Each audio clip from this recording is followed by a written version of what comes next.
Les assureurs pouvaient se retourner contre l'État et obtenir remboursement. Or, quasi systématiquement désormais, l'État ne reconnaît pas sa responsabilité dans ces troubles liés à l'ordre public. Les affaires se retrouvent donc au tribunal, coûtent cher aux assureurs en termes de contentieux et ont du mal à aboutir. Ce changement de doctrine de l'État ne date donc pas des récentes émeutes dans les Outre-mer. Bruno Le Maire, ancien ministre de l'économie sur une longue durée, avait mis le sujet sous le tapis alors que la gronde montait dans le monde des assureurs depuis plusieurs années. Aujourd'hui, les assureurs attendent 2 réponses immédiates de l'État. Petit 1, qu'il réaffirme son rôle de maintien de l'ordre et de cohésion nationale.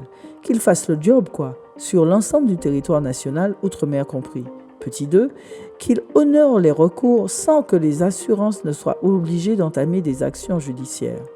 Vous voyez, les émeutes urbaines ne concernent pas que les Outre-mer. Par ailleurs, pour couvrir le risque émeute qui a tendance à devenir récurrent sur tout le territoire national, les assureurs voudraient que l'État crée un fonds dédié comme celui qui est actionné en cas de catastrophe naturelle.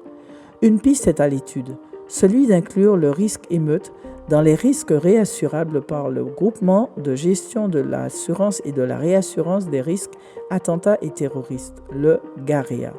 C'est un groupement qui a été créé en 2002 qui permet aux assureurs adhérents d'avoir un dispositif mutualisé de réassurance face aux risques attentats et d'actes de terrorisme.